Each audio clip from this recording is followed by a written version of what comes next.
Your Holiness, we await and eager to listen to you. Thank you.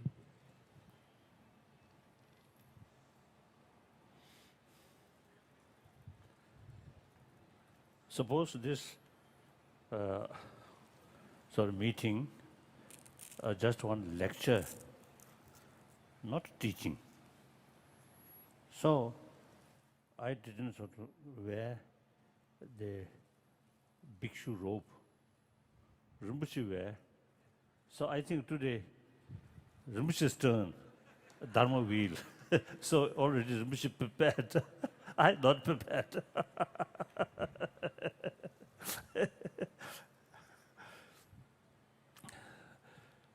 So in any way, I really feel great honor and very happy meeting the large number of people here and organize Rinpoche organization.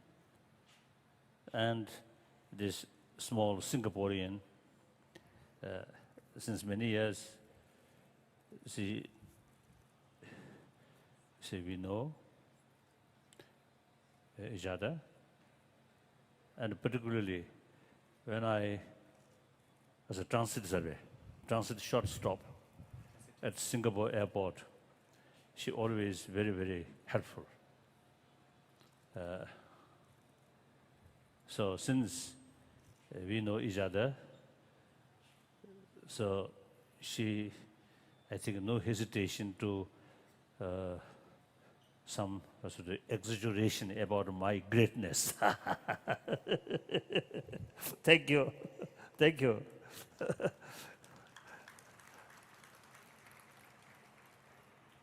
Ale,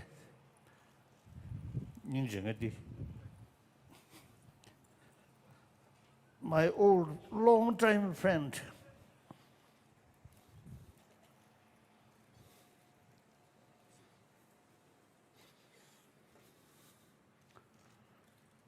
hello.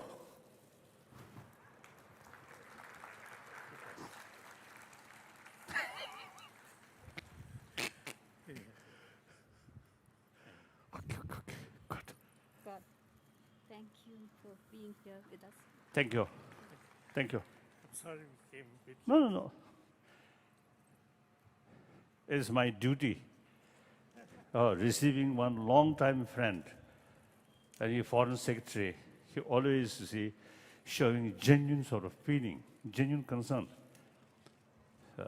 So I very much appreciate.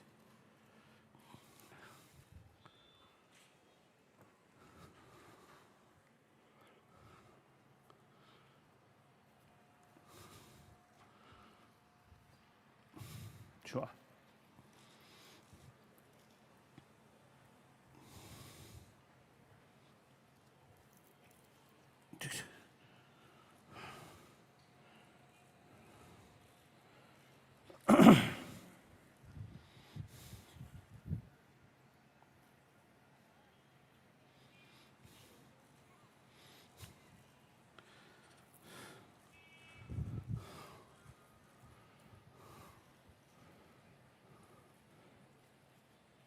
This kind of public meeting, this third time, second time, third time, I think third time. Second. Oh.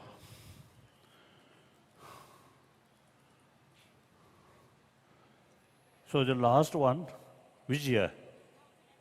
Huh? 2004. 4.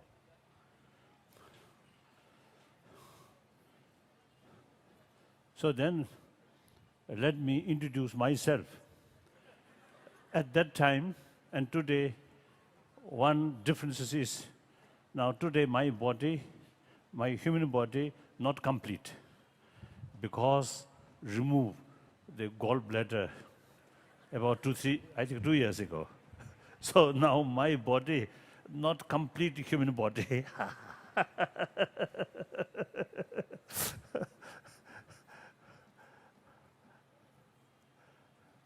And again, I think I want to argue with my friend, the event on my life not I can not sort of my own sort of control. This surgery of the gallbladder, I do not want that. So I think at least around 15 years, I just say wait and put all my hope to Tibetan medicine. So Tibetan physician also used to promise me using Tibetan medicine that gallbladder sort of stone can melt it. So I put hope on that.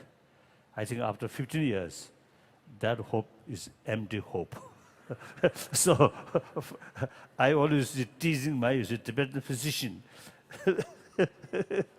You put me empty hope last 15 years. anyway, so that is surgery, not according to my wish, but circumstances, you see, they brought, there is no other choice, but I had have to remove through surgery like that. So in any way, basically my health, very good. So now here,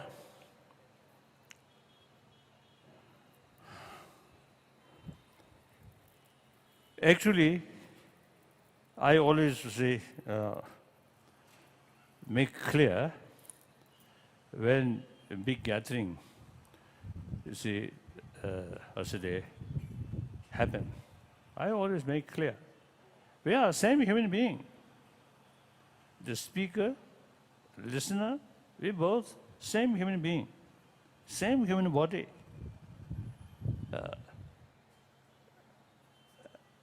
So, emotionally, mentally, physically, we are same human being. And then more important, everyone want happy life, successful life.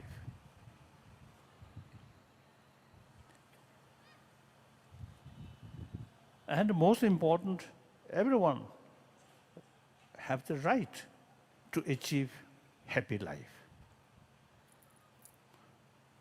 There is no differences, absolutely same.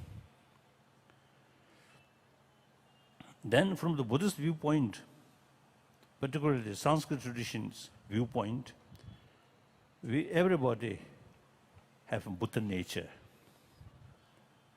So long consciousness and different level of consciousness there, innermost subtle consciousness, and it is ultimate reality that usually we call Buddha nature.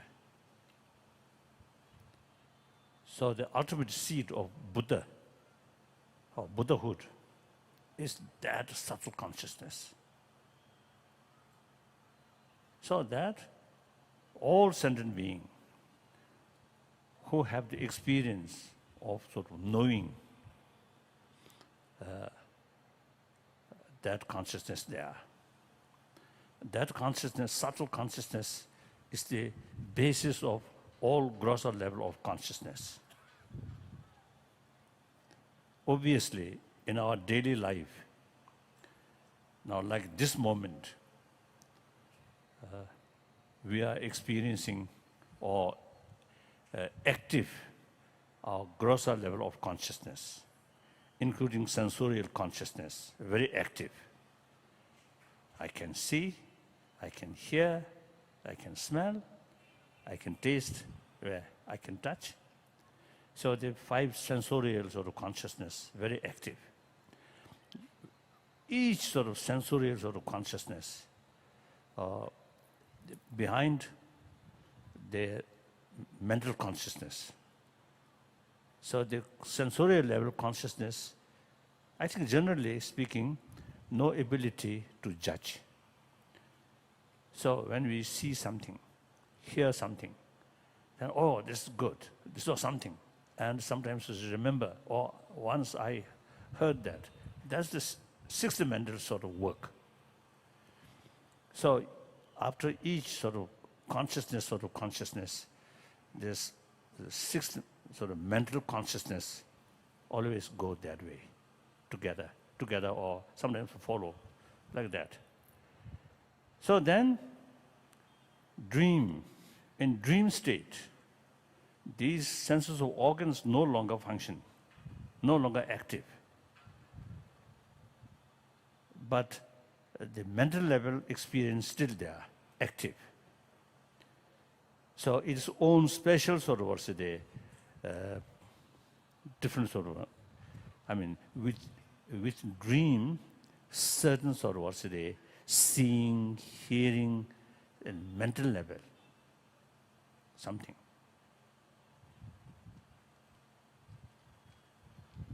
Ngombe shung, sangyewe shung nala, sugliya, cheji kijiwe suksa shekduwa. Mashi sug rangshin yimbarla, ombu shebe pig rigmotuya chik, yishi rigya chik shekduwa. In Buddhist philosophy, we speak of a kind of form which is in the mental state, something which cannot be perceived by sensorial mental factors or sensual faculties, but can only be perceived mentally. Such kind of form is called subtle mental form. So within that, also you see there are differences. I think different category about, I think 5. Sunga marbe. Sunga. Sunga imbi. So then another level of consciousness, deep sleep without dreaming, without dream, another level of consciousness. So, according to our daily sort of experience, we already sort of notice there are different levels of consciousness. So all these consciousness, the different level of consciousness, on the basis of subtle sort of consciousness, subtle consciousness continuously there.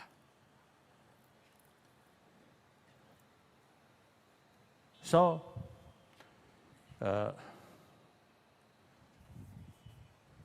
so we all have the seed of Buddha or Tathagata Garva.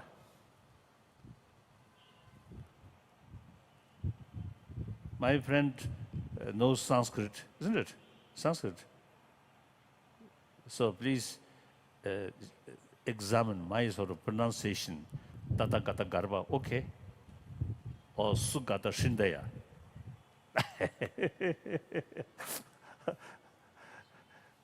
So the Sanskrit word is Buddha nature, Buddha seed. So we all same. We all have the same potential to become Buddha. That's Buddhist viewpoint. So, and because of that, everyone have the ability to overcome our ignorance. That means everybody have the ability to create, what you call wisdom or paranja. The sort of knowledge about different level of reality and ultimately the ultimate reality. So long consciousness there, so long the ability of awareness there, so that potential everyone have. So the method to develop that awareness, human intelligence is important. So from that viewpoint, a sentient being with human body, human brain, we well equipped. Is it to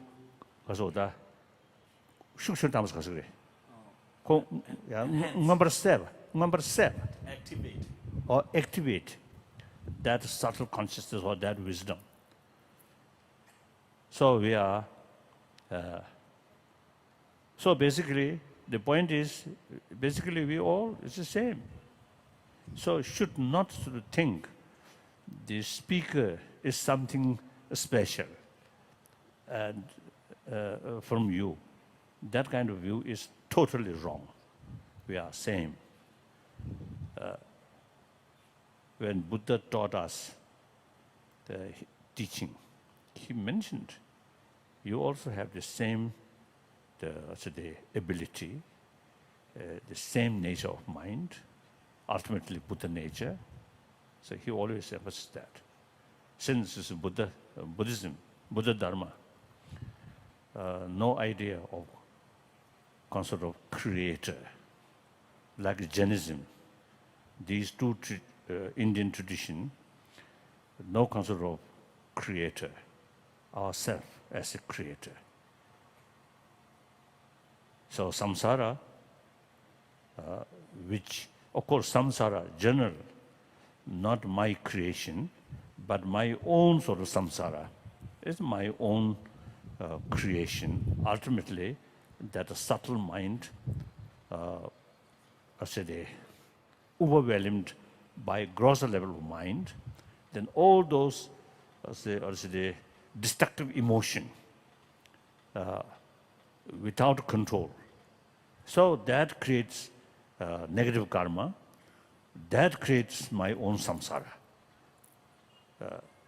Similarly, once I develop the realization of that nature and then try to reduce these negative emotion, destructive emotion not voluntarily come, but because of ignorance. So the ultimate sort of the method is remove the ignorance. The way of remove ignorance, not through prayer, not pray to God or pray to Buddha, won't sort of disappear. Ignorance also a factor of phenomena and mental phenomena. So naturally, by nature, there is opposite sort of force. So the proper way to elimination of these ignorance is the development of the awareness of the reality. The ultimate ignorance is also the misunderstand or misconception about ultimate reality. So in order to remove that, the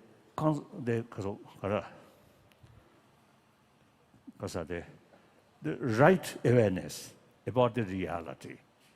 So that's the only way to develop. That also is we can do. I myself, now over 76 years old, through my own training, my own sort of, some meditation, not very, very perfect, very high level of meditation, but some low level of meditation.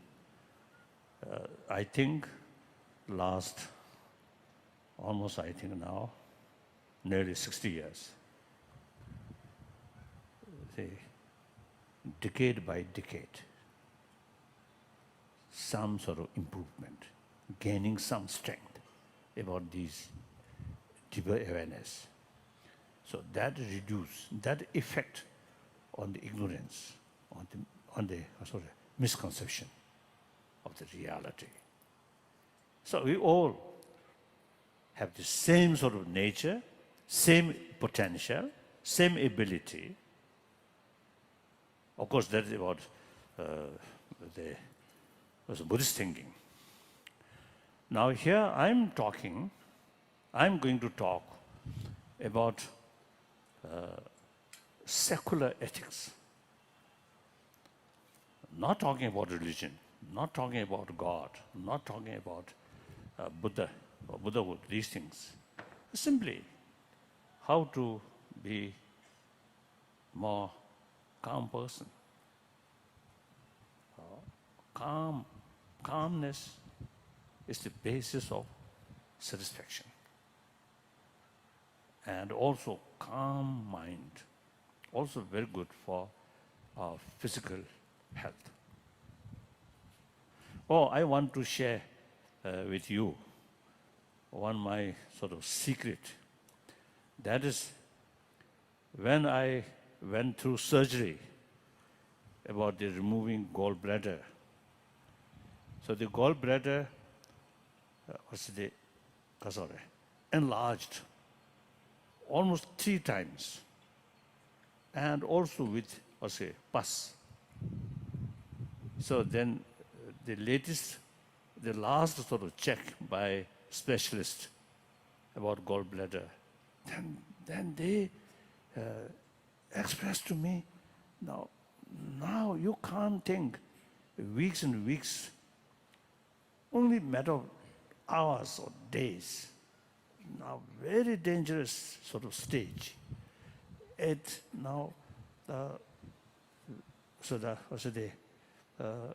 every danger to explode. If that's case, if such things happen, then very dangerous.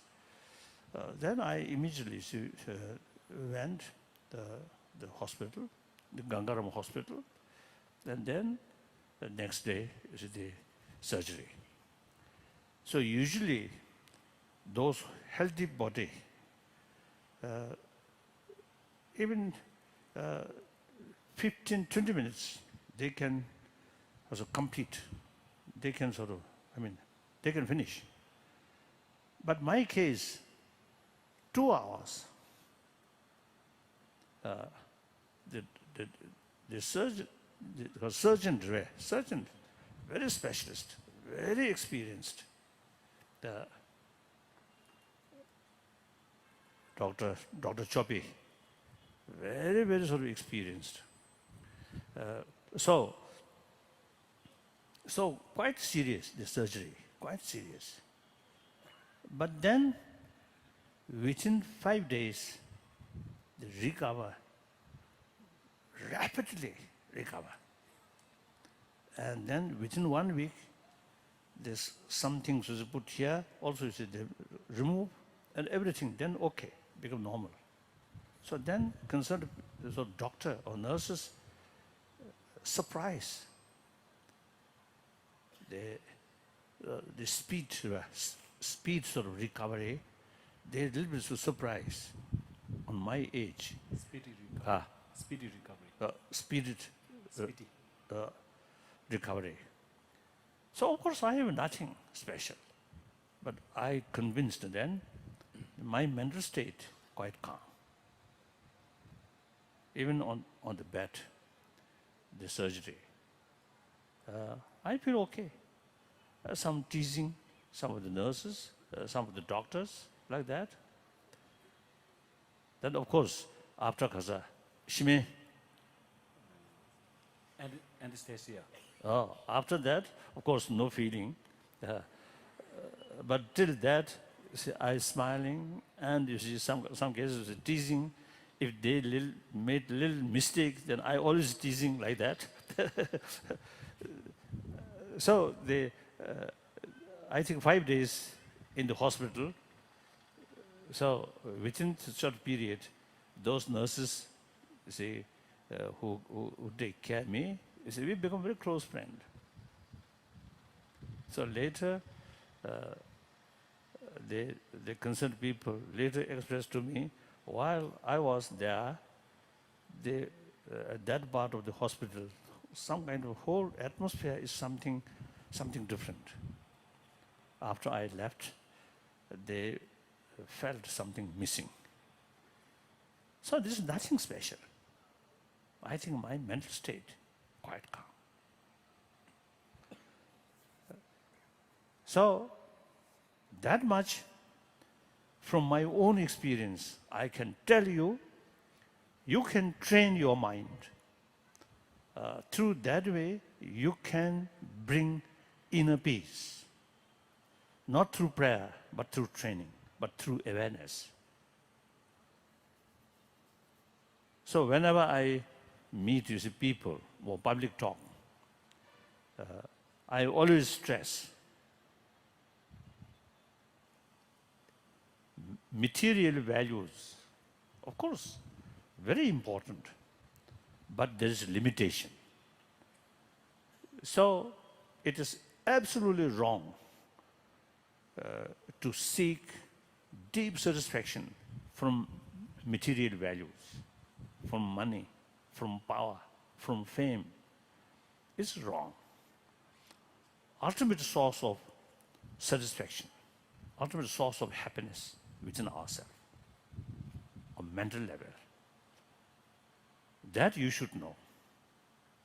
So material development, important. Without money, you cannot lead your life properly. We need. But if we put all our hope on matter, on material value, then your life will be miserable life. Some my friend, businessman, sometimes I teasing some my friend, oh, you are a slave of money. They are very busy for money. And for money, lie, cheating. Because money brings jealousy, extreme competitive, negative competitive sort of feeling. As soon as jealousy comes, the genuine openness, genuine trust reduce once you develop some kind of feeling of jealousy. Even with your, as a long-time friend, long-time sort of, even parent or brothers, sisters, if jealousy develop, then emotionally you become little distance. Then eventually distrust, and you have to speak hypocritical way. That destroy trust. Without trust, friendship cannot develop. Without a friend, we social as a social animal, without human affection, no matter you are billionaire, you are president of powerful nation, you will not be happy. Even remain as a beggar with companions where trust, friendship, materially poor, but mentally very rich, very happy. So that I always share with people, because now the sort of modern time, everybody, you see, they rushing, making money. And we believe if you have money, all problem can solve. That's wrong. Money important, but at the same time, there's no point to neglect about our inner values. That's very important. How many Tibetans here? The Pebazo Lama ya? Peba?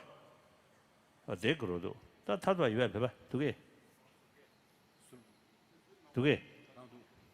Me Peba. Oh. Oh yeah.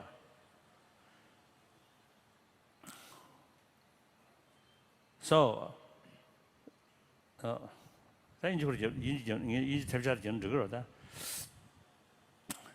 nowadays, we Tibetan say now, also you see that more and more Tibetan now really worship money, particularly dollar.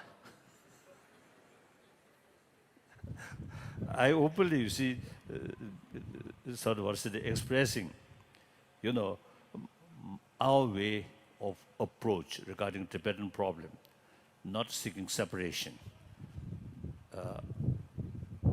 Because Tibet materially very backward. Tibetan also loves money. Tibetan also is want modernized Tibet.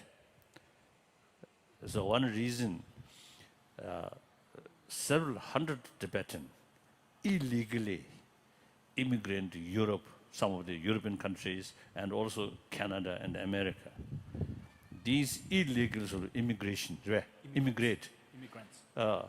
not, not for seeking spirituality, but seeking dollar.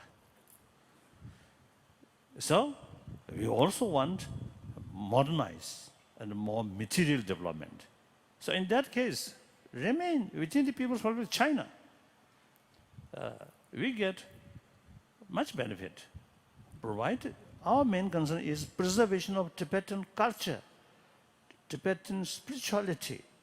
As far as Buddhism is concerned, now I've found really Tibetan Buddha Dharma, which directly come from Nalanda tradition, because Shanta Rakshita himself went to Tibet on the invitation of Tibetan emperor, 8th century or 8th or 9th century, I think late and early, I think 9th century maybe. So, pure Nalanda tradition, including Buddhist logic, that complete form of Buddha Dharma available only in Tibetan tradition. Very clear. So that not only Tibetan treasure, but we can say world treasure. So preserve that, not only interest for 6 million Tibetan people, but also the millions of young Chinese and also the many other people, of course. So therefore, we want to preserve that. So that I usually call middle way. So now here I'm talking, I'm teaching Tibetan. Sometimes I also see, because joking. We Tibetan, usually you see they recite the sacred mantra of our Lokiti Shora. Om Mani Padme Hum, Om Mani Padme Hum, Om Mani Padme Hum. That mantra. So sometimes we a little bit hurry, and we also see the sound looks like Om Mani, Om Mani, Om Mani, Om Mani, like that. So that also the sound looks like money, money, money, money, money, that. I think that is true expression of Tibetan. We want dollar, we want money, money, money, money, money, money, that. So, young Indian, also you see the more attraction about external sort of development. And there is danger to neglect about your own 1,000-year-old Indian treasure, your treasure. Be careful. Unless, you see, at the young age, and also the environment, you see, sometimes, you see, brings certain sort of interest, only money. And these sort of material values, which gives you some satisfaction through sensorial experiences, like sports, eye consciousness, music, ear consciousness, smell, taste, these things, again, through sensorial consciousness, you get some satisfaction. So that kind of satisfaction completely relying on external matters. So when these external facilities not there, then you really feel boring. Sometimes I feel some of the tourists, some old people, there's sufficient money, but they cannot sort of spend days on sort of, thinking some inner, values. Because their whole life relying on a consciousness, certain sort of satisfaction, which produced by sensorial level. So when these facilities not there, when your life not active, then you really feel boring. Then go different places and see some new place and hear new music. That's the only source of satisfaction. That's quite a pity.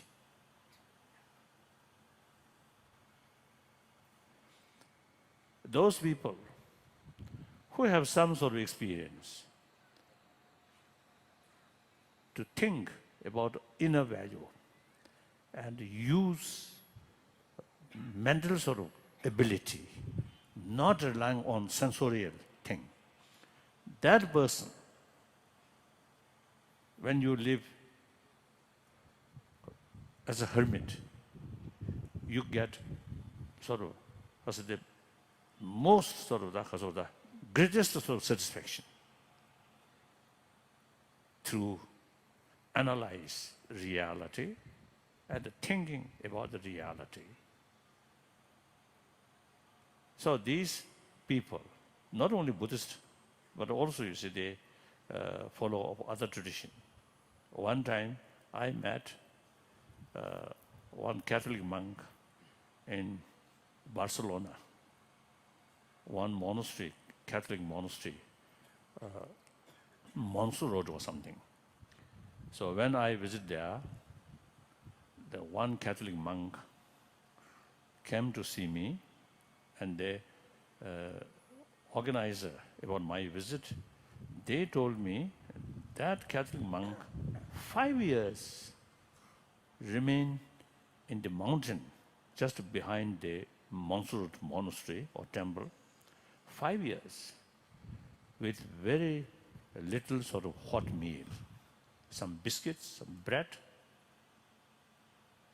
like that. So when he came to see me, I already, because they informed me, so I already developed some kind of genuine respect and appreciation. Then I asked him, I was told you spent 5 years in the mountain like hermit. What kind of practice? I asked him. His answer is meditation of compassion. When he answered that, in his eye, some special sort of expression. So, different religious tradition, different philosophy. Some say there's God, creator, some say no God. Doesn't matter. That's a philosophical sort of field. And according different individual mental disposition, different way of approach is necessary. It doesn't matter. But the important is the real aim, real goal. Purpose. Purpose. So all these different religious traditions, so they have the same potential to increasing our practice of love and compassion, forgiveness, these things. So such person spent 5 years, and also among Tibetan, also among sort of the Hindu practitioner, years, remain very isolated place. They whole life, not sleep, but you see some meditation, some thinking. Through that way, they seek deeper satisfaction through meditation. So no need relying on external factors like that. So we Tibetan, I want to tell, we Tibetan, you see, we have rich cultural heritage and very sophisticated Nalanda philosophy, Nalanda view. So it is really worthwhile to think more these things. Then your life become fuller. Like that. So in any way,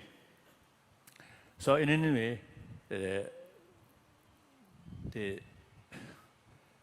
pay more attention about our inner ability in order to achieve calm mind. Calm mind works and brings two benefits. One benefit, calm mind brings your physical sort of composition there, or physical element work more balanced way. So your health improve, your health sustain. Even according some medical scientists, they say anger, hatred, fear actually eating our immune system. Whereas meditate on compassion brings blood pressure reduce, stress reduce. Some university in America, Emory University in Atlanta, last few years they carry some experiment. And also, Kasa, Stanford University also have now serious program. And Wisconsin University also carry some serious sort of the program, research these sort of mental state and how much sort of benefit to our health. So recently I was in, last year I visited all these 3 universities and some sort of talk with scientists. So Emory University, one example is that they carry some sort of on experimental level. Some student 3 weeks program about training of mind, about compassion, these things. So after 3 weeks, is it their concentration power on the subject which they are studying, concentration power becoming more stable, and their mind becomes sharper. And then their relation with the classmates, other students, becoming much more, peaceful or gentler. So this socio relations much sort of peaceful, much sort of improve. And then also one occasion, is it some sort of scientist is it carries some sort of experiment. Some people, group of people, before carrying their sort of Experiment. Research. Experiment. They have some kind of meditation. They check blood pressure and the stress, all these things. Then after a few weeks training, each day about 30 minutes or some sort of meditation on love, compassion. So after a few days, after sort of a few weeks, again they test, blood pressure reduce, amount of stress also reduce. Individual person becoming much more calmer, much more happier.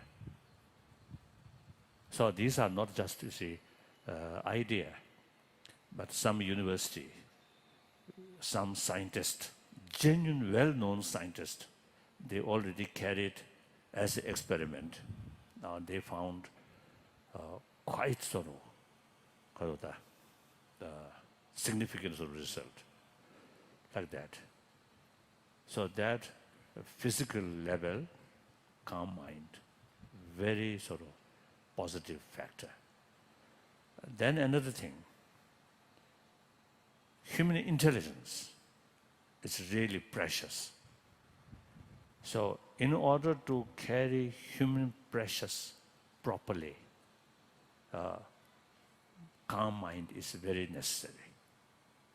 Once our mind become biased, our mind disturbed by emotion, then our basic sort of mind then become much disturbed. Then these negative emotion develop. Then our whole sort of view become biased. we cannot sort of see the reality objectively. Many mistakes, I think global level or national level or international level, many of these, like the Iraq war. You see, the situation look little bit, so to say, the biased mind, not objectively and not holistically. So these sort of mistakes is a happen. Even our family level also, you see, in order to see the reality, our mind must be calm and look, investigate objectively.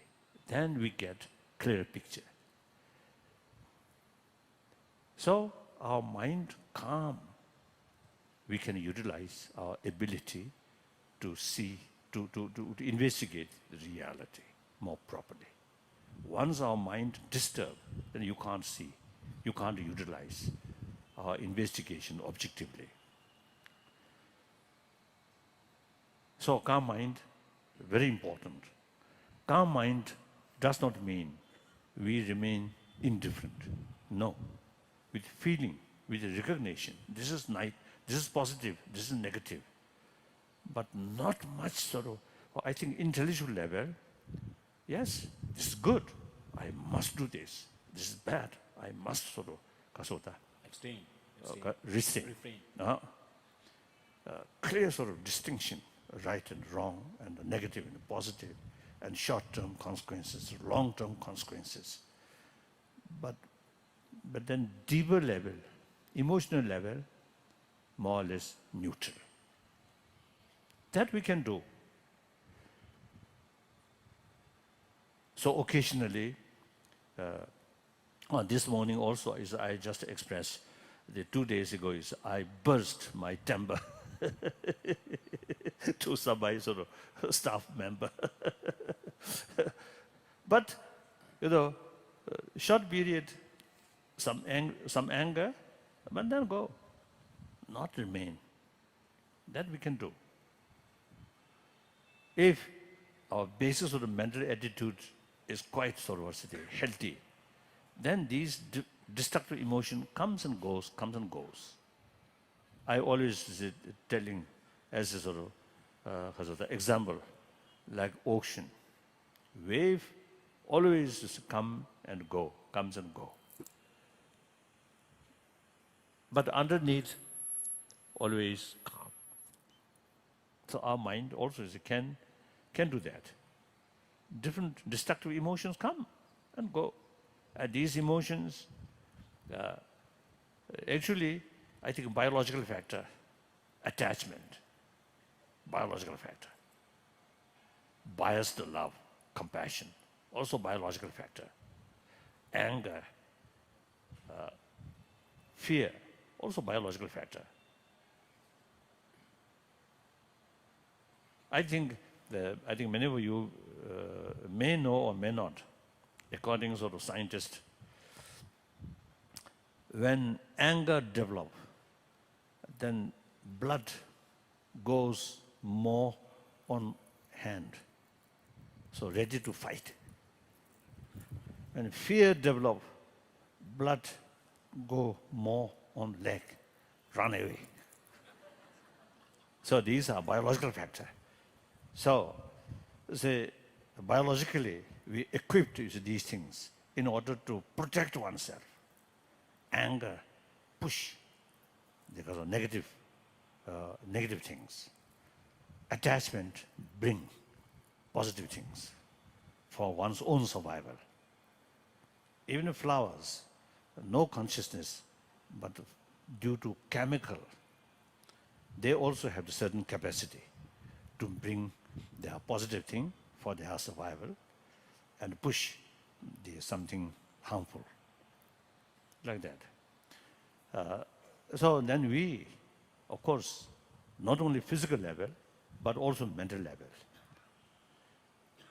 So, but using human intelligence, human awareness, they're thinking long-term interest, long-term benefit, and short-term sort of satisfaction, short-term sort of benefit, then because of our intelligence, long-term greater benefit is more important than the short-term satisfaction.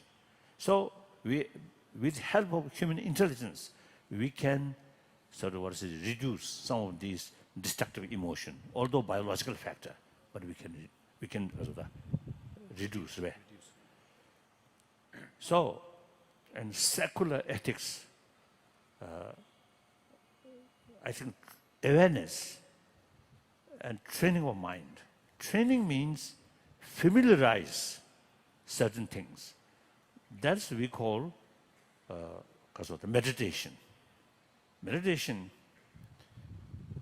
means, you see, our main sort of view or main mind familiarize and a certain sort of mind or certain sort of the object. Like that. So through that way, we can train our mind.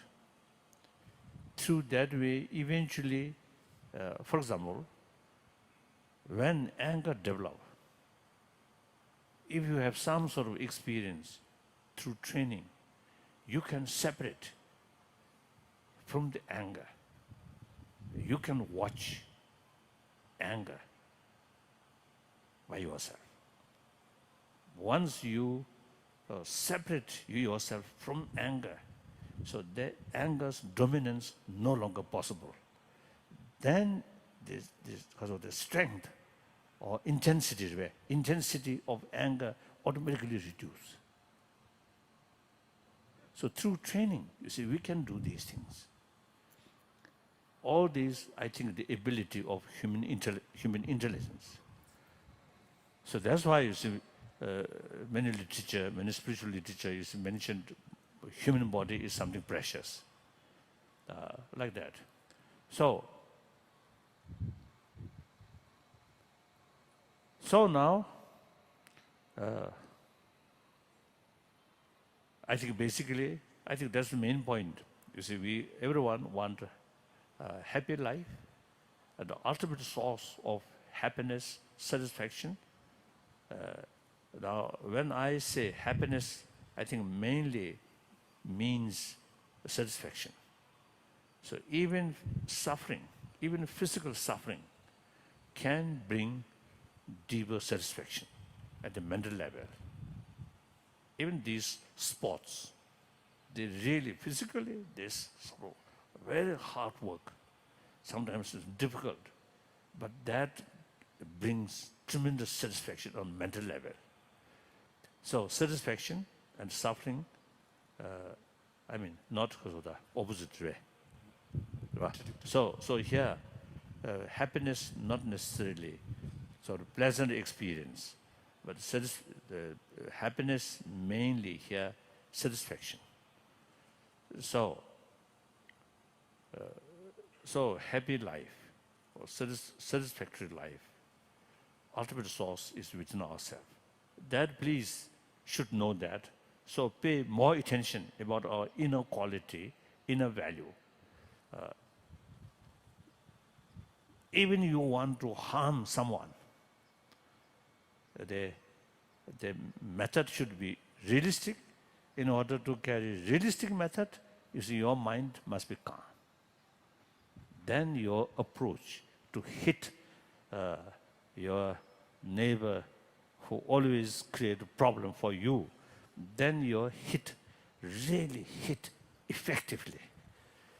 If your mind too much anger, then try to criticize, try to do something harm on them, or may not hit real target. Isn't it? I think one example, your neighbor, if you see your neighbor, you see, create some problem for you, and you want to some sort of, harm, right? If you remain calm, without anger, without much emotion. And your sort of attitude still remain very pleasant attitude. So your friend continuously come and even increase. More visitors come. Then your neighbor feel more worry. Other hand, because of some trouble due to your neighbor, if you lost your because of the peace of mind, and you always sort of irritate and bad mood, then visitor certainly will reduce. Then eventually you feel some uncomfortable, some illness or some uncomfortable. So doctor, you have to call one doctor. Then your neighbor really feel happy. Now my neighbor, no visitor, no sort of happy mood, and now even doctor also calling. So something goes wrong. So they feel very happy. So anger, hatred, actually self-ruin, self-destruction. So instead of that, you remain calm. And then investigate what is the best way to hit on your neighbor. Then utilize that realistically. And then you get real deeper satisfaction. So calm mind is very, very important. So when we face some problems, we should not develop, you should not let out anger, this negative emotion. Try to minimize and use our intelligence about the reality. That's important. That I want to share with you. That's I usually call the method, the value of human values, nothing to do with religion. Then for religion, second level, those people who believe religion, 1,000-year-old India's tradition, religious harmony. That's now I realize, India is the really only country where all major religious traditions live together. This really greatness of India. Beside a homegrown different religious tradition, all major religious traditions eventually, you see, they establish or deeply rooted in this country. Look, Parsi, very small community, but no threat. They happily settle, and they carry their own 1,000-year-old sort of traditional, spiritual tradition practice. In Bombay, mainly, their community in Bombay, their population less than 100,000. But they not only maintain their own faith, their own tradition, but also from their community, they made really significant sort of contribution for national sort of work. In military field, like General Manekshaw, Parsi, isn't it? In the economy field, like Tata, I think Parsi community. So very small community, but they happily settle here. So of course, about this billion population, some mischievous people, always possible. But overall, India, I think 1,000 years, the religious harmony kept alive. So this is very, very important. This is really your treasure. Then your sort of the ahimsa concept. Now really, I think this country, because of ahimsa sort of concept, tolerant, different religious concept, different religious community, from outside, welcome. give them shelter, and friendly sort of receive them. Reception. So I think these mainly ahimsa concept. So these two things, the ahimsa and the religious harmony, these two things are really India's treasure. So now time come. World need these two things, ahimsa and religious sort of harmony. The rest of the world really need these two things. So India, not just a word, but 1,000 years, these things still alive tradition, living tradition. So this is really model of the rest of the world. So Indian people should realize that, and should realize your own treasure, not only ancient treasure, but very relevant to today's world. And I often used to telling, I think you know, I describe myself as a messenger of India, messenger of ancient Indian thought. That means ahimsa and religious harmony.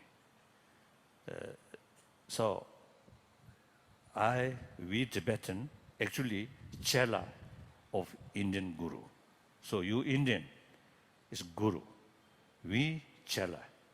So relation between Tibetan and Indian is something like relation between Guru and chela. And I also is telling my Indian friend, we not only just a chela, but a reliable chela. Reason is the Nalanda tradition. Last several centuries, is a lot of sort of destruction or damage. And in any way, ups and downs, too much ups and downs, Buddhist tradition in this country, their own land. But during this period, we Tibetan, as your chela, kept this tradition up to now, intactly. So that, I think, sufficient reason to say we are reliable chela of Indian Guru. Okay. So now, meantime, I also, you see, now appealing my Indian sort of gurus, and particularly when I gathered the swamis and some sort of religious leaders like Rishikeshi or some Hardwar, this area, I appealing. I am as a messenger of Indian tradition, Indian sort of treasure. So messenger's level, I sort of make my every effort, you see, to propagate these things. So now my guru should take more active role promoting these values, ahimsa and religious harmony. So sometimes I a little bit critically I expressing that some of our guru, you see, they simply you see, carry their rituals and some sort of ceremony and fail to bring these values to public, make relevance, these treasures relevant to our day-to-day life. I think that's very important. So the religious leader or scholars now must come out and tell people, share with people these values. So that, I mean, active sort of work for promotion of these 1,000-year-old tradition or treasure. I want to share with these public sort of people like that. And then meantime, we also, you see, need more sort of closer pay attention. This gap now growing, this gap rich and poor within the country. And also the gap between urban area and rural area. I think these are very, very important. Please pay more attention. make some more effort. And then also like caste system and dowry system and some other sort of outdated sort of part of Indian, you may call Indian culture or Indian sort of also habit. Trends. Ka, Trends. ka, Trends. ka. Trends. Oh, Habits. I don't know that word.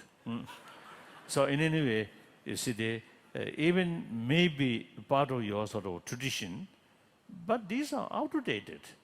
Now must I accept a part of our tradition, but outdated must change. So since we become a refugee, I always make clear the part of Tibetan culture, there could be two categories.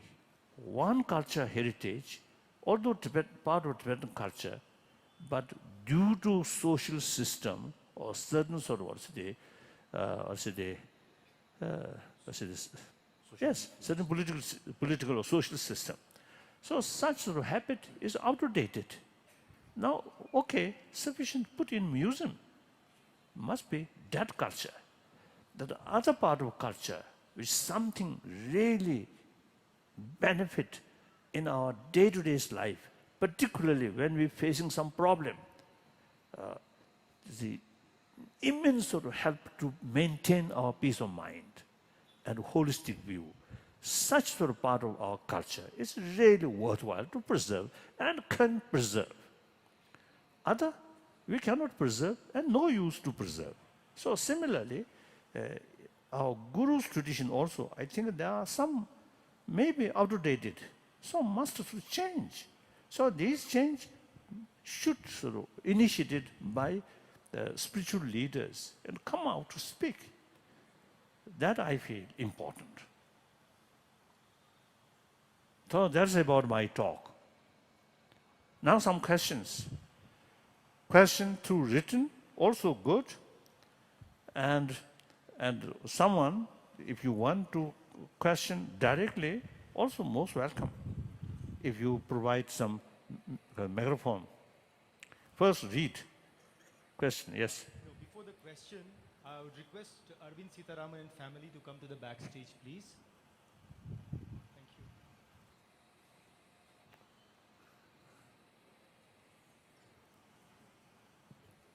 Your Holiness, I have the questions and Yes, answers here. good. So, Your Holiness, attachments Oh, attachments are bad, but human relationships are good. How to reconcile this contradiction? oh, no contradiction. Attachment is actually, I think, one sort of also one effective sort of emotion. So there are as an element of closeness feeling. But since that closeness feeling is very much in the nature of attachment, so it is biased. So the biased sort of closeness feeling, that's attachment, often bring suspicion, hatred. So human compassion, respect other, and the sense of genuine concern of others' well-being. That's not attachment. That kind of thing is unbiased. So when we're training that kind of compassion, firstly, we have to practice or meditate, detach. Detach, create sort of the sound basis, then develop, some kind of unbiased attachment or sort of Closeness. Closeness. Closeness. Closeness, and a genuine sense of concern of well-being. Again here, the biased love, biased compassion, mainly related with self-centered attitude. This is something nice to me. This is my friend. This is my parent. This is my relative. So that is the main reason develop sense of concern of their well-being. So that very much oriented about others' behavior. So those people who creates uncomfortable for you, you see, there is no basis to develop sense of concern or well-being of them. Because that kind of sense of well-being is biased, ultimately related with self-centered attitude. Now, not that kind of sort of oriented, but oriented the person. The person or people, just like me, want happiness, do not want suffering, and on that level, develop sense of concern of their well-being. Not, this is something close to me, not that way. But they themselves, also like me, want happiness, do not want suffering, yet they are passing through suffering. So on that basis, develop sense of concern. That is not action-oriented, right? But people-oriented. So now here, no differences. Your enemy, your friend, or neutral people, all same people, or same sentient being. So same reason to develop sense of concern of their well-being. So that's unbiased. So attachment and that kind of sort of love actually is different. So contradiction means no contradiction. So there is no contradiction there. And then also is sometimes you see, people get wrong impression, wrong understanding, or misunderstanding. Buddha Dharma, you see, they stress the importance of sort of reduce desire. But their desire is a different kind of desire. Desire something positive, something good. Desire must be there. Actually, the most important part of Buddhist practice is bodhicitta, infinite altruism. There also, desire is very important element. We must cultivate that kind of desire. So negative desire, biased or short-sighted sort of desire, that must sort of reduce. And then even sort of egoistic sort of attitude. Buddhism stress selflessness. But selflessness does not mean, or even as a selfishness, that does not mean, or say they completely sort of disappear ego feeling. No. Ego feeling must be there. In order to develop infinite compassion, infinite sort of altruism, you need self-confidence, tremendous willpower. For that, ego, strong sense of strong self is very necessary. Without that, you can't develop that kind of will. For example, so long space remain, so long sentient beings suffering remain, I will remain in order to serve them. Such sort of limitless willpower need the sound basis, that's strong self. So, and anger, the emotions or mind, is something sort of I think like a computer where many elements involved. No, just one sort of element, you see, cannot function like that. So similarly, anger, out of compassion, out of sense of concern, out of wisdom, sometimes anger also can be very positive anger. So out of ignorance, out of attachment, anger comes destructive anger, negative. So we need more details of precision, Distinction. distinction. That's important. So we need, not as a religious subject, but something like the knowledge about mind, about emotion. Since last year, I suggested to some sort of concerned people. Now, tomorrow I am going, you see, there, and I'm going to meet, you see, some scholars who are already working in these things. I suggested, it seems, you see, in Buddha Dharma, there are three categories. One, the reality about matters, external things, and mind or consciousness, as I briefly mentioned before, these as inner science. Science about matters and mind. That we should treat it as a science, not a religious sort of subject. Then concept, like concept of impermanence, is based on the reality. So first, study the reality. Then on that basis, conclusion, some idea. Oh, things are momentarily changing. So impermanence. And things are relative, no absolute. Therefore, selflessness. You see, these concepts then come. So these two things are universal, nothing to do with religion.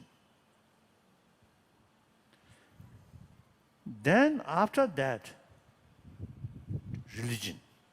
Now how to train is our mind, and including some sort of rituals or these things, or vows or these things. That's religion, religious side.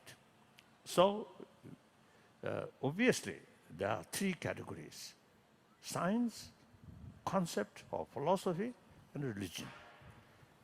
So now we are working, you see, so these three things separately.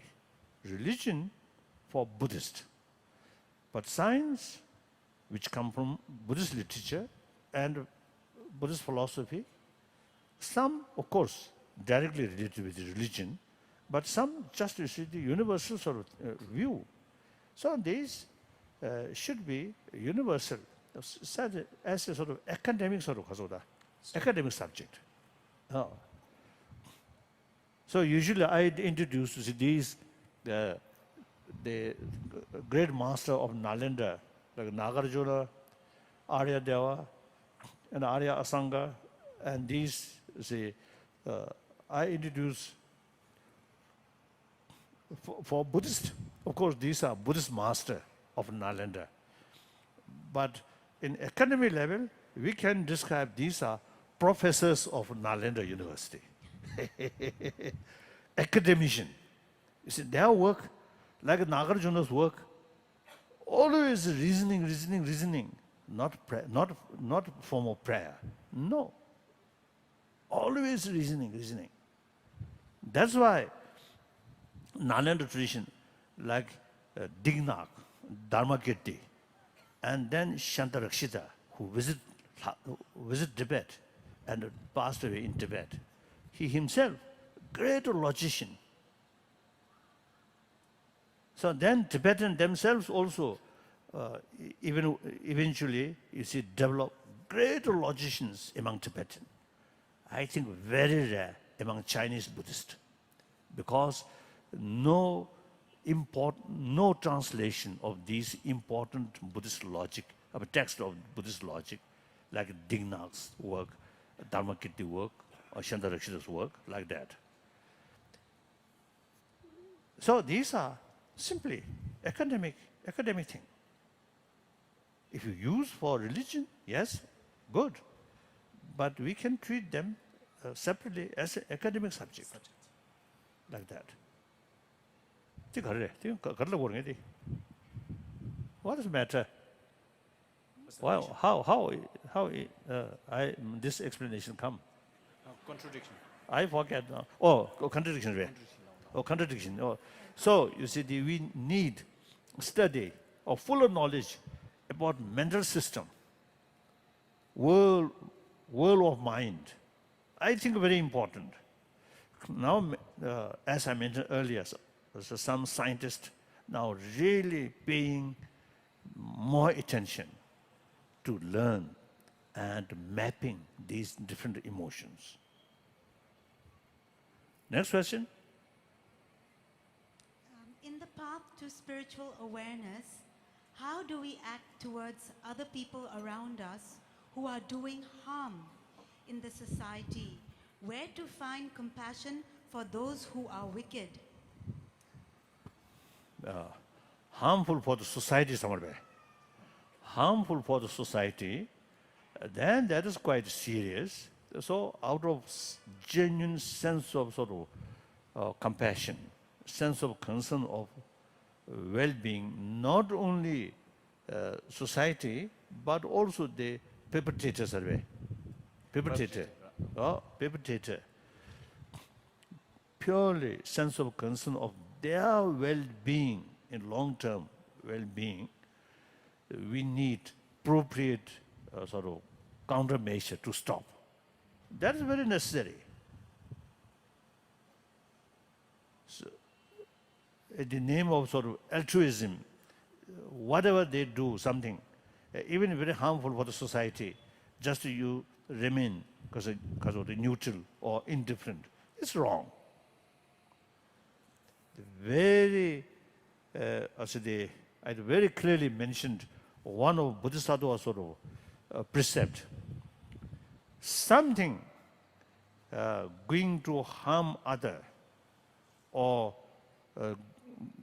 going to carry some activities actually long-term harmful, if you have some ability to stop that, if you do not, that's one fault. So once we take Bodhisattva vow, the 18 main precept and 46 minor precept. One of the 46 minor precept is if you have the ability to stop wrongdoing,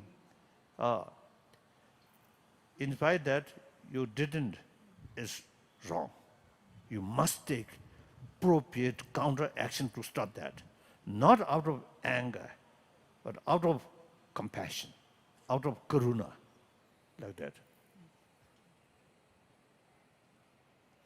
Next question. His Holiness, Your Holiness, is it selfish to remain happy in the times when the whole world is in turmoil and in troubled times? Is it not human to plunge into troubled times and try to set it right?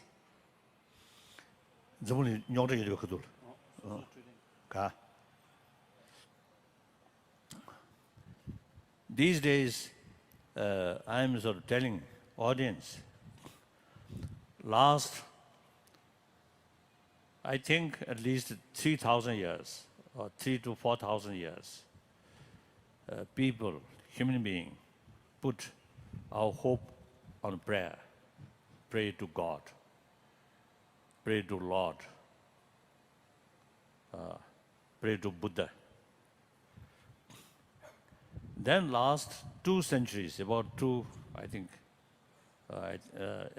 centuries, technology developed with the help of science.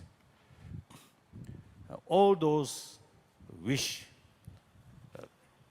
several centuries we just put on faith, or God will provide these things, but fail.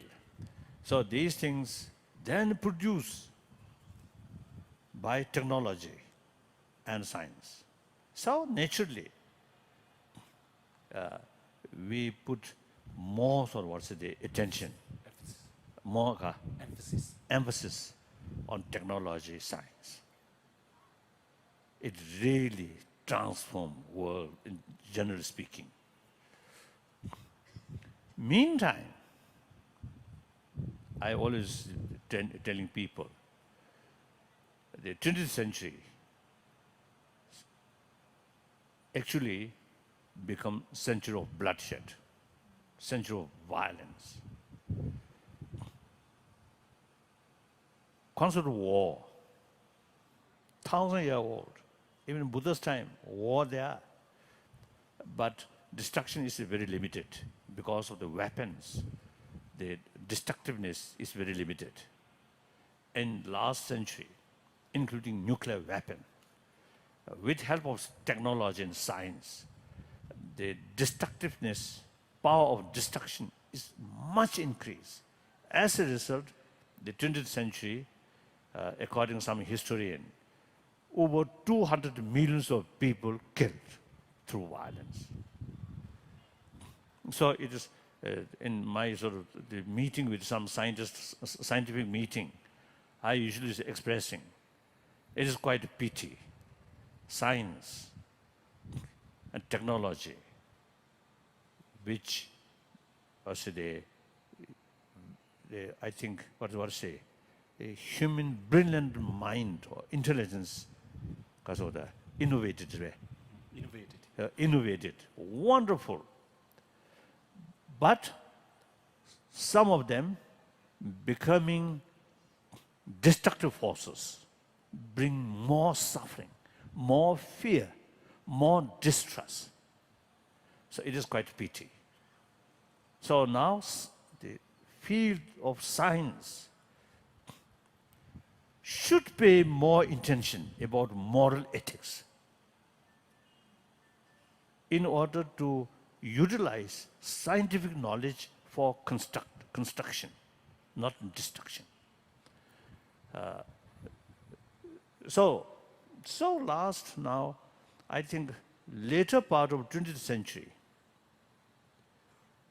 including among the scientists, and also the ordinary people, and wealthier people, began to feel the limitation of material value. So they turn towards inner values or spirituality. So things are changing. Now, for example, China, people from China, in early period, deliberately try or deliberately destroy religious faith and describe any religion as an opium. And then, now recently, since the opening of the economy openness, liberalization in economy field, now the material development values, especially in coast area, really is transformed greatly. But recently, I noticed one article. You see, they mentioned one university in China surveyed how many Buddhists in China. According to their survey, about 300 millions of people now showing, following Buddha Dharma. So these things, clear indication, people now eventually experience limitation of material value. So turn towards spiritual value. So this, I think, the overall sort of picture. And then individually, as I mentioned earlier, the ultimate source of satisfaction or joyfulness or calm is within ourselves. So now some well-reliable scientists also now telling us the inner value is ultimately most important part. So many people, many philosophers, many thinkers feel or realize now under the sort of material, beautiful material development, underneath some kind of moral crisis is happening. So therefore, once we realize the deeper value, that's the only way to turn the world becoming more calm, more compassionate world. So I usually describe the 20th century becomes century of bloodshed, century of violence. Now this century, 21st century, should be century of dialogue. That means problem there, remain there. So long we human being with smart brain, some kind of different opinion, some kind of different interest, always there. So these are the potentially cause of problem. So when we face these things, instead of solving through using force, not that kind of response, but how to solve these differences through dialogue. So we must develop the willpower whenever we face some problem, how to solve this through dialogue. Dialogue means sort of, I think both sides win. As our Tibetan sort of, our effort to solving Tibetan problem, dialogue means, you see, not one side winner, one side loser, not that way, but both sides win. So that's the only way. That's the only practical, realistic method. How can solve problems through force? That's outdated. You see, the concept of war is outdated. I always telling people, now this century should be century of dialogue, century of peaceful, and eventually our whole global level, we should think, we should make effort, you should educate people. Our ultimate aim should be the demilitarized world. That's our should be our long-term aim. So like that. So they're thinking these lines with such sort of vision and make effort on individual level, then family level, then community level, then national level or international level. I think that's the way. Change on this planet. Initiative must come through individual, not from government, not from the United Nations, but we individual must start some effort. Firstly, peace, inner peace, develop within ourselves, individual. Then our family, then our community. Once one family, whenever they face some problems, not forcing each other, but dialogue, try to solve through non-violent way. Then 10 families, 100 families, 1,000 families, we can extend like that. So I think a Mexican friend, one time they told me they are trying to some kind of zone of peace within their own sort of community. Firstly, you see, 10 family, then 100 family. Within that sort of area, if some conflict about to come, immediately try to solve through non-violent way. So they call zone of peace, their own sort of limited area. So these are really, I think, the practical sort of contribution to create. Through prayer, peace. Recently I was in Hiroshima. Some Nobel laureates there, and actually they make voice the free nuclear weapon world like that. So the last day we have some sort of more formal or ceremonial way. Many Japanese there, and Nobel laureates, and some different sort of big companies, and the local sort of mayors and these things, these people there.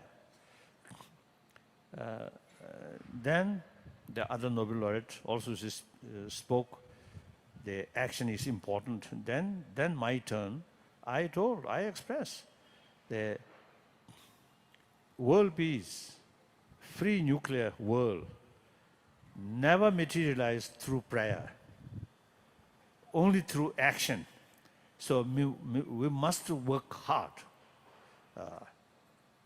The individual prayer, very useful. But for community, for world, prayer will not bring our goal. And then last year, at Patna, the president chief minister, he re-elected the president of the chief minister. He invited me to open ceremony on Bihara in Patna. I went there. Then he at the function he mentioned, due to Buddha's blessing, Bihar state rapidly progress. He mentioned that. Then my turn. Of course, I know Chief Minister quite well, so I responded to him. If due to Buddha's blessing, Bihar state the rapid prosperity, then Bihar state much earlier must progress, must develop, because Buddha's blessing always there. But the reality, Buddha's blessing entirely depend on able chief minister's hand. So that means, you see, prayer, that limitation, just wishful thinking. But act. The India's tradition, law of karma. Karma means action. So everything, you see, due to karma, due to its own causes, conditions. So among the cause, karma, action. So the action is really very, very important. Sometimes we religious people also talk too much, little action. This morning, I visited Gaza, St. Joseph College. I really praised the Christian brothers, sisters, really made greatest contribution regarding education on this whole world. Buddhist monk, very little. Recently, the Ramakrishna mission now really making effort for education. Otherwise, it's very, very few. Only Christian people, Christian brothers, sisters, really made tremendous sort of contribution regarding education and health. So many years ago, I think in 40 years ago, one time group of the senior monk, Tibetan monk, I suggested, look, Christian brothers, sisters, it's really dedicated well-being of public, their education, and mainly in the field of education and health. We Buddhist monks, nuns, now must follow our Christian brothers, sisters sort of pattern. 40 years ago, like that. So, people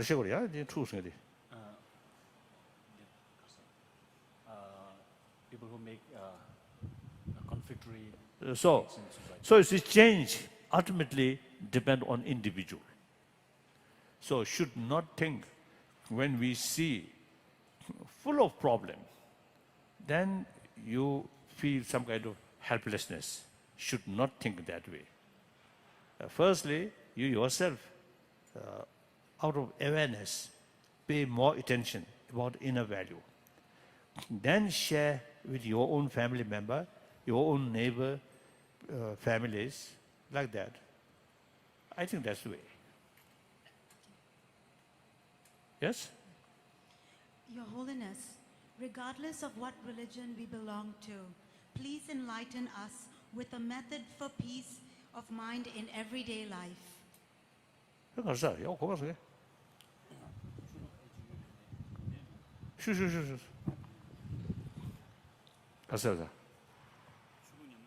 가.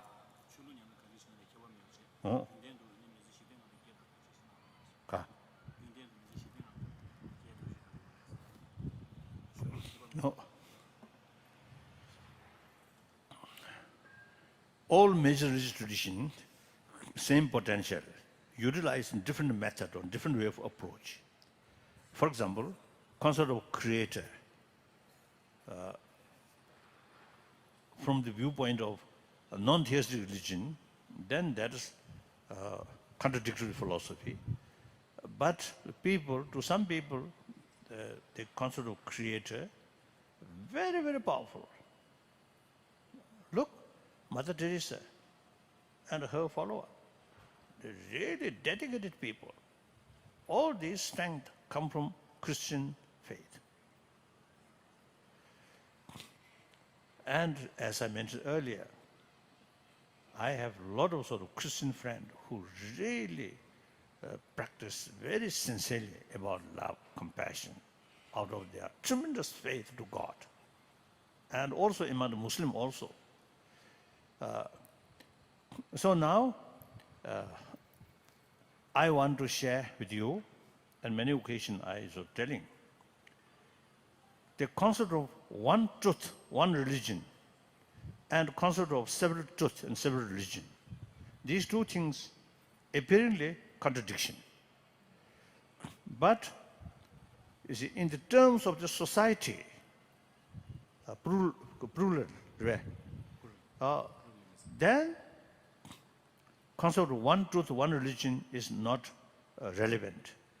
Concept of several truth, several religion is relevant.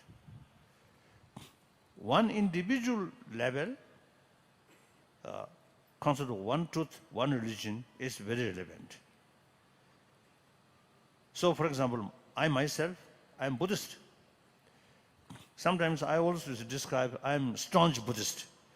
That means I study all these great masters of Nalanda who argue with other sort of philosophical view, including creator, a lot of sort of argument, and put a lot of sort of contradictions.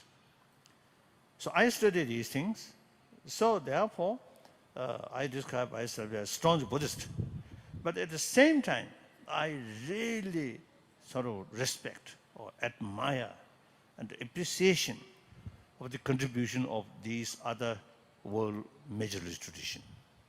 1,000 years to millions of people, they really brought inner peace, values, moral principle like that. So sufficient reason to respect them. And different contradictory philosophy is necessary for humanity. Now, within the follower of Buddha, because of Buddha, because of different mental disposition, Buddha, you see, taught different contradictory philosophy to his follower. Because there is big different mental disposition, So it is necessary, according to their mental disposition. You see, Buddha shows different philosophy. So, what we can learn from that, easily, we need different way of approach to millions of human beings and different occasion, different time, different location. We need different way of approach. So these theistic religion, non-theistic religion, and within theistic or non-theistic, again, you see differences there. So these are really necessary. Sometimes not out of disrespect, but with respect, I usually see telling people, like a supermarket or a good restaurant, variety of food, and more sort of, then benefit more customers. If one, I think, 5-star hotel, just one kind of meal, or breakfast, same, lunch, same, dinner, same, every day, I think customer then day by day reduce. So similarly, even you see, they compare mind, physical, not much differences. But even then, you see, we need a different variety of dishes. So then mental level, much more sophisticated. So we need variety of different sort of way of approach. And the ultimate message is same, message of love, compassion, forgiveness, these things. So when we, again, one time in Chile or Argentina, one meeting with some scientist or some religious leader. So one scientist, one physicist, great physicist, he mentioned, he is physicist. He loves his own sort of field, physics. Right? But he should not develop attachment towards his own field. That great sort of teaching. When he mentioned that, I immediately sort of reflect, oh, I'm Buddhist, but I should not develop attachment towards Buddhism. If I develop attachment, then my attitude biased. Then only Buddhism is good, not other. Because your mental state not biased, so not objective. So that then all major religious tradition was the same message of love, compassion.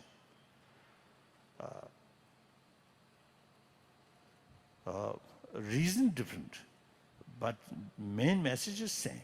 And with that, tolerance, forgiveness, and self-discipline, and contentment. These things almost exactly same. Of course, there may be different sort of presentation because of different philosophical background. Otherwise, it's the same message, same practice. Like that. So then common practice of love, compassion. On top of that, as I mentioned earlier, in the secular way to promote these things, there I usually use three reasons. One, our common experience. We all come from our mother. We all have the experience, tremendous affection from our mother. So in our blood, the appreciation of affection is there. So till our death, affection, surrounded by affection, you really get inner peace. So, firstly, you yourself show other affection. Then others' response also usually is come that way. If you remain self-centered attitude, extreme self-centered attitude, there are no differences about sort of suffering, about other sort of the problems, and how can you expect some affection from other? First, you must extend your affection to other. Then response from other come. So that's our common experience. Then common sense. If you look, your neighbor, where more compassionate atmosphere, much happier. The home or family were often full of jealousy, full of sort of competition within the member of the family, no peace, no harmony, no friendship. That's our common sense. Then latest scientific finding, more compassionate mind, your body much healthier. So recently, some our meeting with scientists, the slogan, healthy mind, healthy body. So, very helpful, you see, to realize importance of mental health for physical health, like that. So there are a variety of method, secular way to promote, then on theistic religious way, or non-theistic religious way, like that.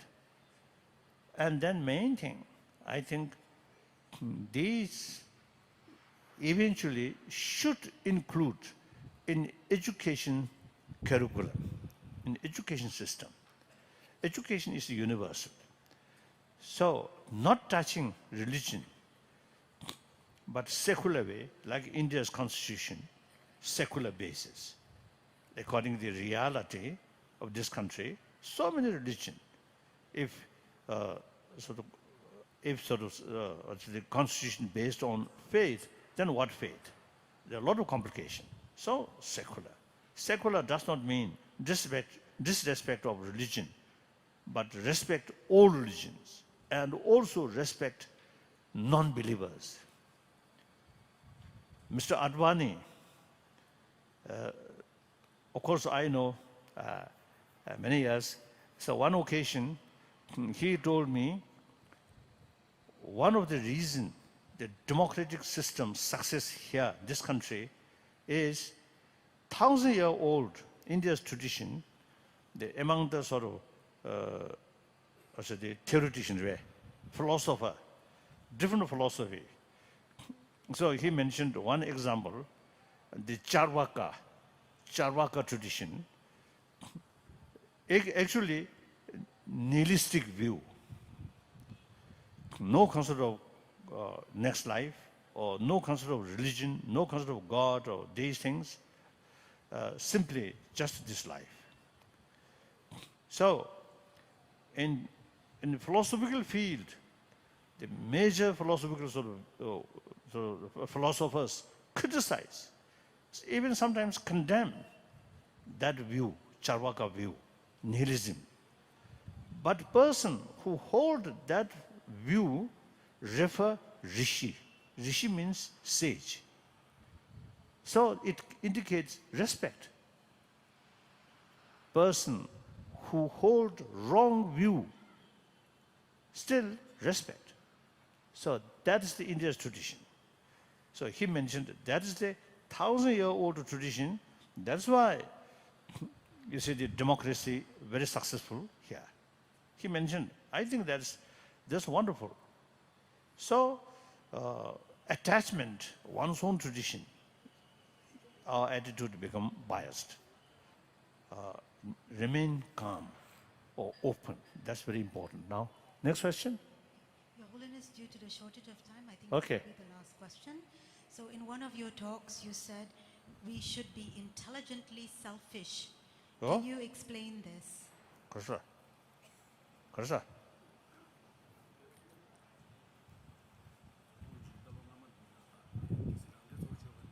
가. 어. 어. I'm practicing compassion or infinite love, infinite altruism. As soon as wake up from sort of sleep, I remember Buddha's teaching, greatness of his teaching, infinite love. And a concept of emptiness. Then whole day, whenever I have some opportunity, even you see when the airport, aeroplane delayed 1 hour, half an hour, some meditation, if there's possibility, just to think. And aeroplane also, you see the other passenger, walla, talk like that. I always do some meditation. So I practice deliberately as much as I can about altruism. That practice may not bring some benefit to other directly, but immense benefit to myself. So that I call wise selfish. That ordinary people, you see, extreme self-centered, then bully other, cheating other, lying other, hypocritical expression. Finally, you lose. So that's foolish, selfish. Clear? And also those, I think, wise sort of businessmen, unless you spend something, you cannot get because of the more benefit or because of profit. You must spend more, then you get more profit. So like that. So mentally. And again, when 2008 crisis happened, after 10th March, I developed similar sort of anxiety and sense of helplessness, which I experienced 1959 10th March. But then I visualize, next few weeks, I visualize those troublemaker imagination. I visualize them, and then one practice, they take and give. Take means their fear, their anxiety, their anger, their suspicion, take oneself, and then give my sort of love and compassion and forgiveness, give them through imagination. Take and give sort of practice. Of course, it won't help the real problem, but immense help maintain my peace of mind. So like that, these are think about others' well-being. Result, you get maximum benefit. So that's why I often use it telling, why selfish? Everybody, you see, the feeling of I is there. So self-cherishing always there. It is necessary. It is right. But the way to take care of oneself with wisdom. So that's why they use human intelligence maximum way, then you get conviction. That conviction eventually transforms our emotion. So like that. And then also you see tremendous faith to God. And whenever you face just some people who usually you get some irritation, then think, image of God, that person, image of God. One time in Jerusalem, our meeting, one Jewish teacher, he told our meeting, one occasion he told in his class, his student, some Palestinians is also there, so he told them, when you face some sort of people, like Israeli checkposts or guard, these things, you should remember them, image of God. So after some time, some student then expressed to him, after they learned his sort of the advice, they implement that, so that immense benefit when they passing through checkpost, usually you get some irritation. But think this Israeli soldier as God, the image of God, that immense sort of help to reduce mental irritation. So that also is a tremendous sort of helpful, like that. So whether theistic religion or non-theistic religion, and then also is some time ago, I think several years ago, I met Father Griffith Griffin. Griffith. Hmm? Griffiths. Like looks Sadhu. I think you may know. No, okay. So one time I met. Of course I know from India. Several times I met. One time in Australia I met him, and I asked him, why is it Christian, regarding Christianity, why is it you do not accept the next life, rebirth, or previous life? He mentioned the reason, this very life created by God. So that's really very, very powerful. This very life created by God directly, that develops tremendous sort of feeling of intimacy with God. Then description of God is infinite love, compassion. No religion mentioned our God is full of anger. Nobody said that. God always described infinite love. So believe that, and oneself created directly by that, so that bring immense sort of faith, so willingness to follow the God's sort of guidance. That is practice of love, compassion. And entire humanity look as a sort of brothers, sisters, same source, created by same God. So if you really take your faith seriously, sincerely, immense sort of powerful. Then non-theistic religion, everything due to karma.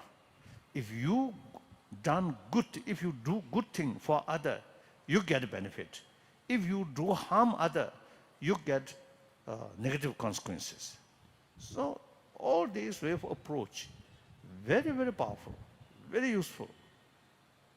So according to your own mental disposition, to some people, because of their way of approach according to theistic, if that more effective, then follow that.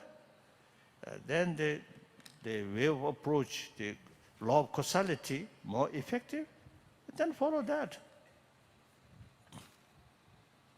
Then someone neither interest neither, then using common sense, common experience, and scientific finding, be more compassionate person. That's the best way to bring inner peace. Through that way, your life becoming more happier life. Okay. Thank you.